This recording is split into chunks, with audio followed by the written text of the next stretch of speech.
Madame, mademoiselle, monsieur, bienvenue à Métro News. Voici les principaux titres qui seront développés aujourd'hui. Le Premier ministre nommé, Jean-Michel Lapin, devrait se retirer afin de permettre au président Moïse de nommer un nouveau chef de gouvernement susceptible de faire passer sa politique générale au Parlement. L'annonce en a été faite par le secrétaire général du Conseil des ministres, Reynald Lubéris. Plusieurs structures politiques se mobilisent en prévision de la manifestation de dimanche contre le pouvoir en place. Dans la foulée, une psychose s'installe à Port-au-Prince. Les rayons de plusieurs supermarchés sont déjà vidés. Vendredi, dans l'aire du Champ de Mars, des étudiants et des membres ont dressé des barricades de pneus enflammés. Ils ont incendié un véhicule service de l'État et cassé les pare-brises de plusieurs autres véhicules.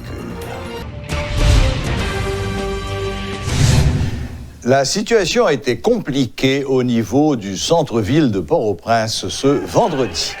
Dans certaines rues de la capitale, des pneus enflammés, des branches d'arbres et des pierres ont servi de barricade afin d'obstruer la circulation dans l'aire du Champ de Mars. Les sapeurs-pompiers ont dû intervenir pour éteindre les flammes. Notons que ce mouvement a été réalisé en prélude à la grande manifestation de l'opposition de ce dimanche 9 juin. Il faut souligner que des bouchons interminables étaient remarqués au centre-ville, à Delmas et à Pétionville aujourd'hui, où les automobilistes ont eu toutes les peines du monde à circuler. La police prévoit un déploiement exceptionnel dimanche lors de la manifestation de l'opposition, annonce le porte-parole de la PNH. Le commissaire Michel-Ange Louis Jeune affirme que les forces de l'ordre sont décidées à garantir la sécurité des biens et des personnes et à couper court à toute tentative de débordement. Le pays attend dans l'effervescence et avec une certaine angoisse de voir comment va se passer cette journée de manifestation dimanche prochain. Manifestation appelée par le groupe Petro Challenger, mais auquel se sont ajoutés un certain nombre de partis politiques et de personnalités. Pour faire le point de cette situation et voir comment le gouvernement voit les choses, nous avons avec nous ce soir Monsieur Charlot Jacquelin Junior, l'un des conseillers du président Jovenel Moïse. Bonsoir, Monsieur Jacquelin. Bonsoir, Serge. C'est un plaisir pour moi d'être avec vous ce soir dans le cadre de cette émission Métro News. En fait, c'est pas une émission, c'est le journal. Un espace dans le journal, bien sûr. C'est le journal. Donc, ensemble, on va discuter des points sur lesquels comme je viens de le dire, tout le monde attend dimanche. Très bien. D'ailleurs, aujourd'hui, je ne sais pas si vous étiez dans les rues, mais c'était catastrophique. Blocus absolument partout. Alors, j'ai bien entendu les déclarations de M. Lubéris, Reynald Lubéris, qui sont des déclarations importantes. Il a annoncé deux choses. Enfin, la plus importante, c'est qu'il préconise que M. Lapin jette l'éponge. Qu'est-ce qui justifie ce retournement ?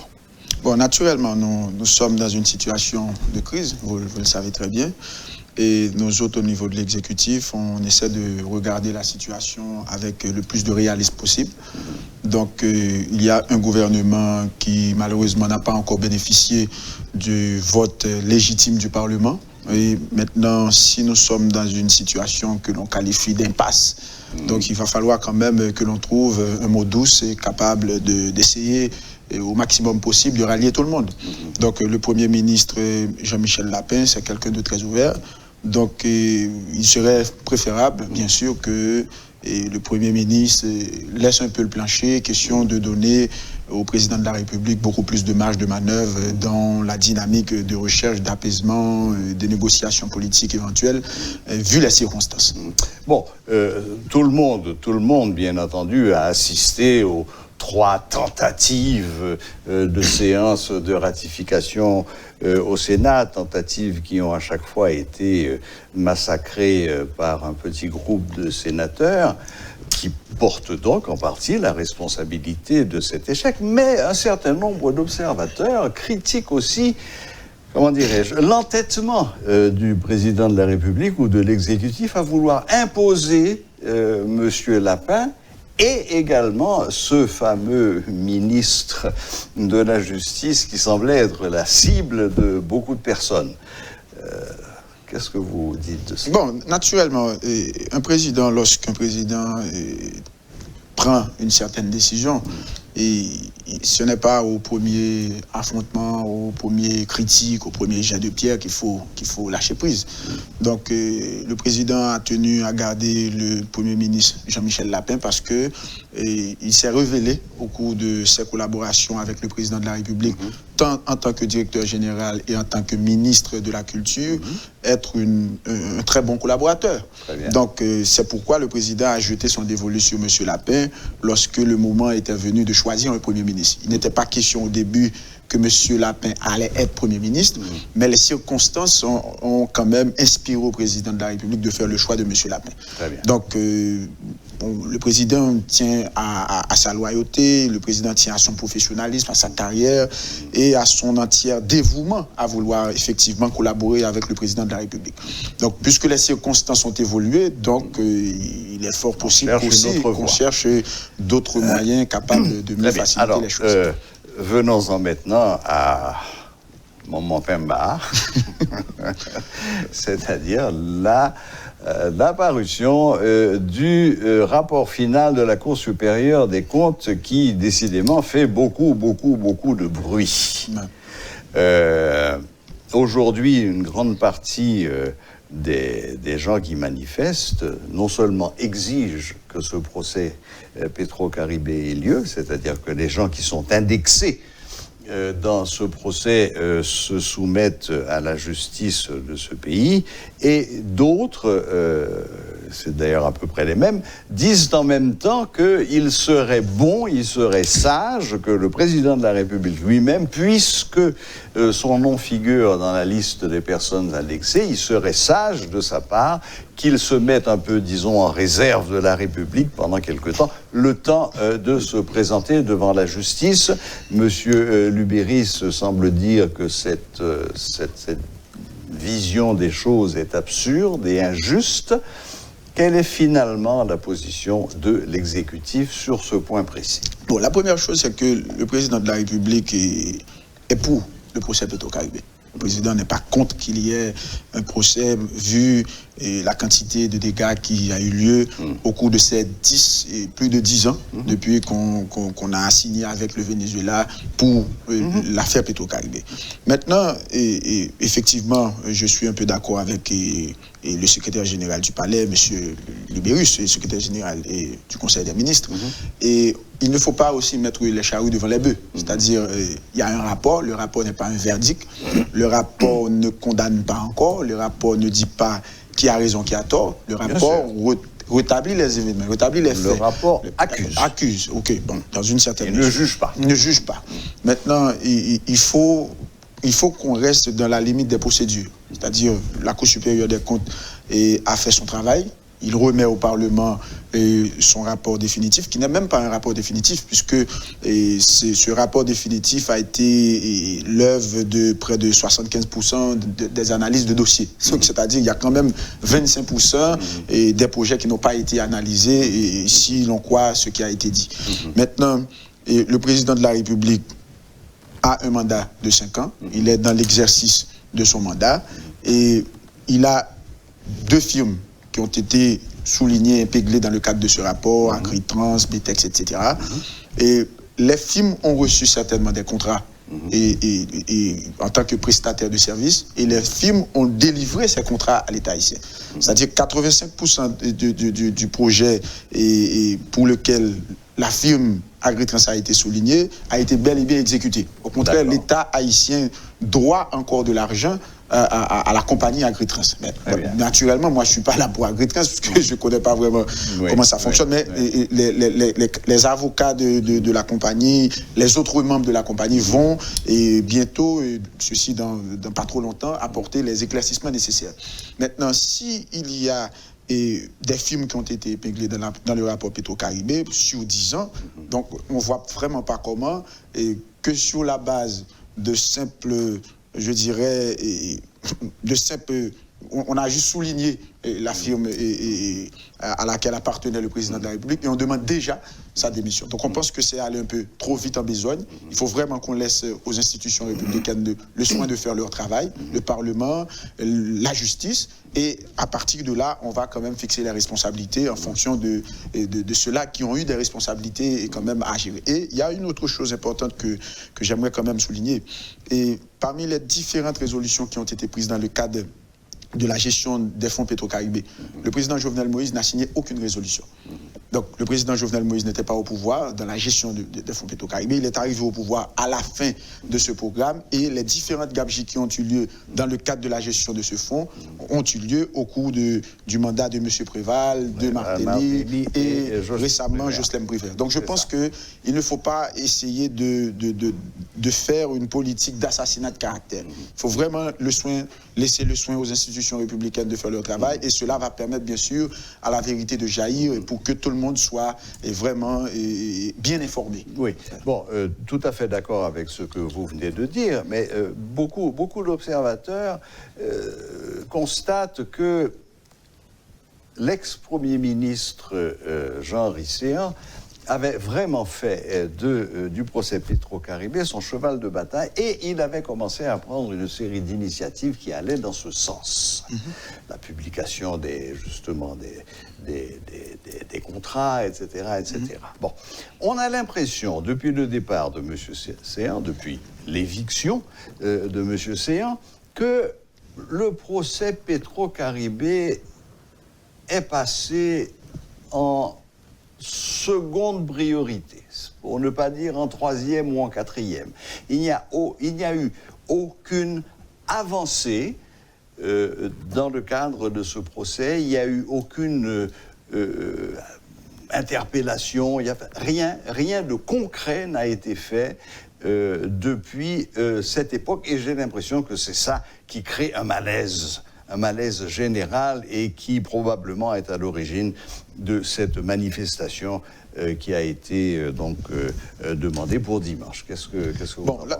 La chose qu'il faut dire, c'est que bien avant l'arrivée du Premier ministre Jean Ricéan, il était question que l'État haïtien donne environ 27 millions de goudes pour que les différentes enquêtes aient lieu au niveau de la Cour supérieure des comptes. On a donné dans un premier temps 10 millions de goudes, et puis les 17 autres millions par la suite. Maintenant, le Premier ministre Jean Ricéan est venu, effectivement, il a fait de l'affaire Petro-Caribé une priorité de sa démarche, il a vraiment fait des avancées considérables, et le président lui-même lui a demandé, lors d'un discours au Palais National, de faire tout ce qui est d'en faire sa priorité. Absolument. Puisque le président lui disait à ce moment-là, il faut vraiment que la lumière soit faite sur la gestion des fonds Petro-Caribé et nous sommes prêts. Donc, il faut quand même que le crédit soit conjointement partagé, en ce sens que, oui, les efforts du Premier ministre ont été considérable et louable, mais du même coup, il faut regarder aussi la volonté du président de la République à l'époque de vouloir quand même faciliter les choses. Le président et le Premier ministre bien sûr, cette rencontre qui a eu lieu au Palais National avec les différents représentants de la Cour, justement pour regarder comment on va faciliter la Cour supérieure des comptes sur le plan financier à avoir les moyens nécessaires pour pouvoir mener les enquêtes qu'il faut. Donc, je pense qu'à ce niveau, je n'ai vraiment aucun problème. Mais au niveau de la présidence, la volonté, elle a été manifeste. Et jusqu'aujourd'hui encore, au moment où nous parlons... Oui, mais elle ne se manifeste plus, justement. Non, elle a été manifeste en parole, mais depuis quelque temps, on a l'impression qu'on a mis au neutre et puis nous sommes libres. Étant donné que la Cour supérieure des comptes devait donner son dernier rapport, donc c'est pas à nous de mener les enquêtes. Il y avait un rapport préliminaire. Donc, il y avait un rapport préliminaire. Maintenant, on attendait quand même le second rapport. Okay. Maintenant, la Cour est venue avec ce rapport. On a pris du temps pour analyser le rapport et regarder les irrégularités, parce que ce n'est quand même pas 600 pages, 612 pages, ce n'est quand même pas un rapport parfait. Donc, c'est-à-dire, comme je viens de vous le souligner tout à l'heure, il y a 25% des projets qui n'ont pas été mentionnés. Parallèlement aussi, il y a des irrégularités par rapport à certains dossiers. Mais toutefois, nous ne jugeons pas de façon, je dirais, définitive que le rapport, la Cour supérieure des comptes est une institution républicaine. Donc, il a fait un travail, on accepte ce travail. Et nous autres du Palais, on analyse le travail pour voir à quel point il y a eu vraiment beaucoup de professionnalisme et de l'impartialité. Donc, ce qui nous intéresse maintenant, c'est une fois que le rapport est terminé et que remis à la Chambre au niveau du Sénat de la République, maintenant, nous sommes pour qu'il y ait, qu'on entre dans la dimension des procédures. C'est-à-dire qu'on laisse le soin à la justice, qu'on laisse le soin aux institutions républicaines. On est pour toute forme de pression, de roue, etc., parce que c'est aussi bon pour la démocratie. Mais nous ne sommes pas pour qu'on mette les charrues devant les bœufs en exigeant déjà la démission du président de la République démocratiquement élu. Très bien. Eh bien, monsieur Charlot Jacquelin, je prends note de ce que vous nous avez annoncé, à savoir que le président de la République est toujours fermement décidé à mener à bien ce procès Petro-Caribé et que dès que la Cour rendra son final rapport, sans faute et sans oubli, plus les 25% qui manquent, à ce moment-là, vous êtes en train de nous dire que la procédure va suivre son cours et qu'on va passer à la phase juridique. Justement. Magnifique. Merci, M. Jacquelin. Merci d'être passé nous voir ce soir à Métropole. C'est à moi aussi de remercier les téléspectateurs et les auditeurs et auditrices de la radio. Merci et surtout merci d'être venu jusqu'à chez nous en ce vendredi après-midi. Vous voyez comment je suis un peu détendu aussi. Si seulement que je savais, j'aurais mis aussi ma veste, etc. Moi, très bien. Voilà. Alors, c'était M. Charlot Jacquelin Junior, l'un des conseillers du président de la République, qui faisait avec nous le point sur ce à quoi il faut s'attendre dimanche lors de la manifestation et surtout les conséquences qu'aura le rapport final de la Cour supérieure des comptes et l'ouverture sur la phase juridique de ce dossier.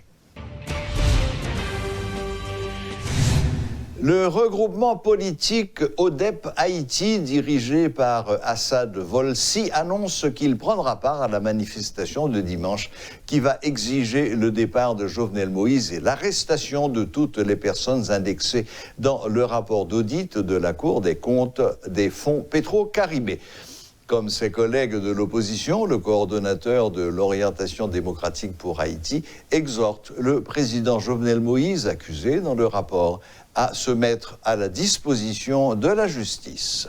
Et ça fait, nous-mêmes nous disons dans ODEP Haïti, nous allons prendre la rue, nous allons demander la démission pressée de Jovenel Moïse à la tête du pouvoir d'État, parce que je ne dis en tant que chef d'État, pas en aucune façon n'a toléré un chef d'État qui ait un soupçon de vol et de gaspillage et de détournement de fonds sous lit.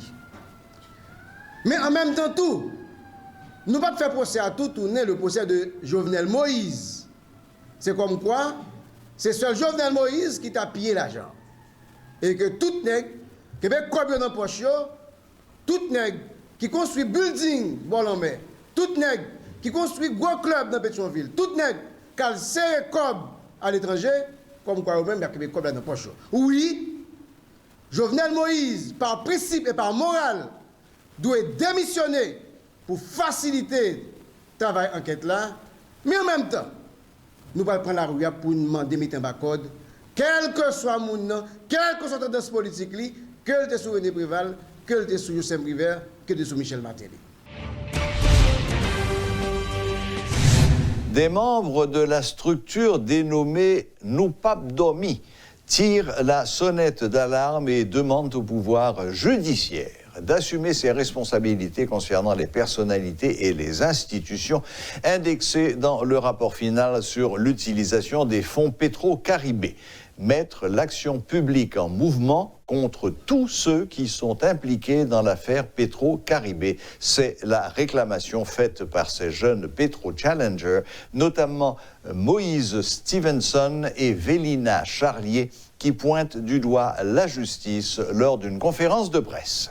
Nous pas dormir prendre engagement pour bataille pour tout Haïtien vivre plus bien et pour Haïti reprendre place comme exemple mondial dans la bataille contre toute forme d'injustice.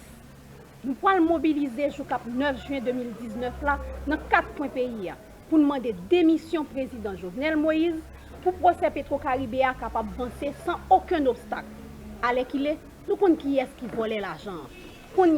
C'est justice nous besoin.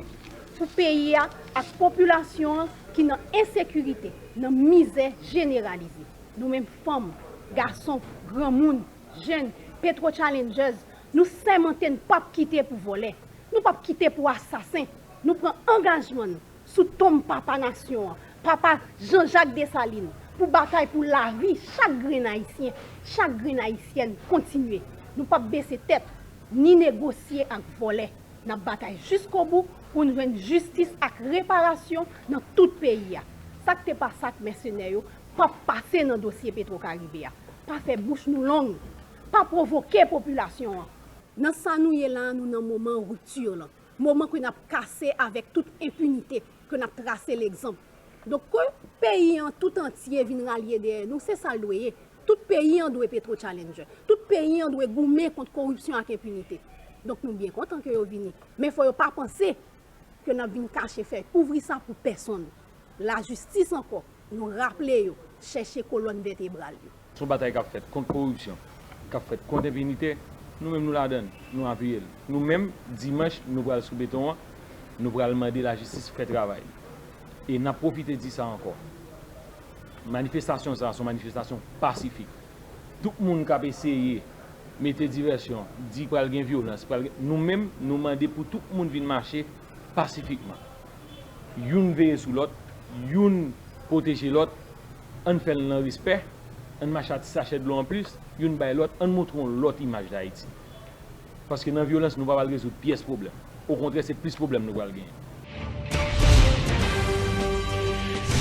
La New England Human Rights, NEHRO, se dit préoccupée par la dégradation du climat politique du pays. En conférence de presse ce vendredi, les responsables de cet organisme de promotion des droits humains croient que le président de la République ferait mieux de donner sa démission et de se mettre à la disposition de la justice, puisqu'il est indexé dans le rapport de la Cour supérieure des comptes. Selon James Alix Prévillon et Antonal Mortimé, respectivement secrétaire général adjoint et secrétaire général de la NEHRO, ce serait un acte de grandeur de la part de Jovenel Moïse pour éviter que le pays ne sombre dans la violence politique et la vengeance populaire. Nous demandons des missions aujourd'hui, c'est parce que nos présidents, c'était trop fort dans la question de corruption. Et le rapport au Cour des comptes, jusqu'à présent, tout le monde est capable de faire confiance, dit que le président est au cœur du scandale de corruption. Donc, dans le reste du monde, si nous regardons ce qui a passé dans le reste du monde, automatiquement, nous citons on sait de actes de corruption, et c'est mettre à la disposition de la justice pour capable éclaircir le dossier. Même j'ai l'été passé pour l'autre monde qui était dans le proche entourage président de la République, je dis c'est tout parle pour lui faire geste patriotique, pour le mettre à la disposition de la justice pour autant de lui. Si pas quelqu'un qui reproche à lui-même, si pas un élément convaincant, le président de la République a continué la vie normalement. Mais si il y a des éléments qui sont clairs contre le président de la République, contre M. Jovenel Moïse, que la justice soit capable d'agir contre lui-même et tout le monde qui participe dans la dilapidation fonds Petro-Caribé et tout l'autre corps que le pays a gagné qui disparaît sur nous. Il y a un paquet d'autres monde. Mais il faut commencer son côté. Et si M. Jovenel était à tout privilège, à toute immunité présidentielle, ça empêche nous prendre population, joindre justice par rapport à l'autre gros monde qui détourne gros sommes. Ni somme avant, ni somme après. Et quel soit côté où dans l'État, qui est dans le Sénat de la République, qui est dans la Chambre des députés, qui est dans le ministère, qui est dans l'institution société civile, mais il faut qu'on côté nous commencer à déboulonner corrupteur à monde qui fait corruption yo, pour au moins l'argent qui était destiné pour nous faire l'école, pour nous faire route, pour nous ramasser fatra, pour nous faire pont, pour nous construire l'hôpital. Je dis, tout l'hôpital public en grève, magistrat, ça veut dire juge obligé à faire grève parce qu'ils n'ont pas bien touché, parce qu'ils n'ont pas de tribunal, même là il y a une institution qui était là pour ça, pour faire travail. C'est l'occasion pour nous son appel. Tout juge, depuis le juge de paix, juge dans la Cour de cassation qui est en grève, à partir des publications rapport Cour supérieure des comptes là. Donc nous pensons qu'on a nécessité pour grève la lever. Parce que je dis, nous avons besoin de juge de paix pour faire constat. Nous avons besoin de juge instructeur pour mener des enquêtes. Nous avons besoin de commissaire gouvernement dans 18 juridictions pays pour mettre l'action publique en mouvement contre tout criminel financier, tout criminel économique et tout criminel qui est impliqué dans d'autres crimes de sang. Le comité de facilitation de dialogue inter-haïtien a soumis son rapport au président de la République et se lave les mains. Leur mandat étant arrivé à terme, les commissaires ont formulé quelques recommandations au chef de l'État, de qui dépend désormais l'application des dites propositions. Selon un membre du comité, les discussions n'ont pas été faciles à entamer. Ketli Julien regrette que certains secteurs n'ont pas été assez ouverts et que des moyens n'ont pas été toujours disponibles pour faciliter les rencontres. Jodi on pense qu'on pral parler avec le monde, ou fin dit li relo li ou relelo li dit oui demain si Dieu veut li dit tant. Mais que c'est-à-dire que nous venons que nous sommes plus un peuple comme on dit son peuple de combat. Nous pas un peuple de débat. Nous croyons que faut que même chanter un petit livre qui tire l'instruction civique et morale, qui te compte dire comme ça comment que droit gagner et devoir gagner envers pays ou moi je crois que faut ça arriver dans curriculum nous pour nous connaître pour nous continuer chita. Nous ka chita entre famille. Moi dans ça côté nous ya. Bateau li dans dernier hôtel tout monde en dedans, tout monde a noyé. Personne pas sauver. Ko vle ko pas vle ou bien quitter la cablan et gon la arriver ou tourner encore sous terre. Moi je crois que nous-mêmes, diffusion pas facile, mais quelque le facile, que le pas facile ou pas gain l'autre choix c'est chita pour nous résoudre le problème pays. Ça nous soumet dans recommandation, moi crois que faut que le président de la République là lui-même que faut le faire tout ça le connaît pour ou bien comité ou bien salver pour que au moins lui permettre gagner une confiance dans la population parce que gain pile méfiance, c'est moun yo pas croire que gagner que le président voulait dialogue la vrai. Moi je crois que faut mettre plus confiance dans la population pour yo connaître que yo pas prêt venir dialoguer pour dialoguer, yo prêt venir dialoguer pour yo résoudre un problème au minimum de 25 ans pour nous sortir côté nous là. Nous soumettre rapport à président, oui, rapport travail nous fini puisque nous avons mandat 3 mois arrivé, nous remettre et nous dire merci beaucoup. Nous attendons pour population chita pour résoudre le problème. L'Association de la promotion de la famille haïtienne, Profamil, a lancé les vendredis de la vasectomie à partir du 7 juin. Une initiative qui vise à informer les hommes sur cette méthode de planification familiale à l'approche de la fête des pères. La vasectomie est une intervention chirurgicale qui consiste à empêcher aux hommes d'avoir des enfants non désirés. Les responsables invitent et encouragent tous ceux que le sujet intéresse à venir se renseigner sur cette méthode. Donc nous prenons l'opportunité ça pour nous mettre à la disposition communautaire information que pour famille a lancé programme ça pour tout papa qui décide que yo arrivé dans limite quantité petite que vous voulez gagner et qui décide la discussion, la réflexion pour capable améliorer qualité de vie famille petite et société pour venir faire une vasectomie là pour famille qui c'est une méthode de planification familiale qui fait pour garçon qui c'est une petite intervention côté que garçon a pas jamais capable de faire petit encore. Donc nous parlons d'une méthode irréversible, OK, et définitive, ça veut dire que son méthode côté que les gens choisi faire, il pas bien retourner derrière encore. Donc nous-mêmes nous dit qu'on a profilé méthode ça dans le cadre fête des pères là, pendant le mois de juin, nous avons lancé les vendredis de la vasectomie pour famille. Pour une période là, nous avons offert vasectomie dans la clinique là à 1000 gouttes pour l'intervention. Bien sûr, vous gagnez, les gens qui sont intéressés à toujours carréler le numéro de téléphone 28 11 04 12 ou bien 28 11 04 18, 28 11 04 15, puis capable de prendre plus d'informations. Mais l'opération lui-même l'a faite chaque vendredi que nous avons gagné dans la clinique Delma 31. Parce que vasectomie, nous considérons comme un choix de paternité responsable. Moun nan li gen ti moun déjà, li clair avec famille que li pas vle faire ti moun encore, donc li vini li prend décision. Donc même lorsque moun nan pas ta connaît au préalable sa vasectomie, donc li toujours important pour moun sa li vini faire une première consultation qui a fini par une séance de 40 lignes qui a aidé moun sa réfléchir et prendre une décision éclairée. Vasectomie nous dit que c'est une méthode chirurgicale qui est définitive. À part de l'autre méthode qui gagne pour garçon dans planning, c'est toujours capote là qui ba ou de protection. Protéger contre maladie, moun pas prendre fait bagay et puis protéger pour on fi pas tomber enceinte. La boucle est bouclée. Merci de nous rester fidèles. Excellent week-end à toutes et à tous. Attention dimanche. Et à la prochaine, même heure, même chaîne.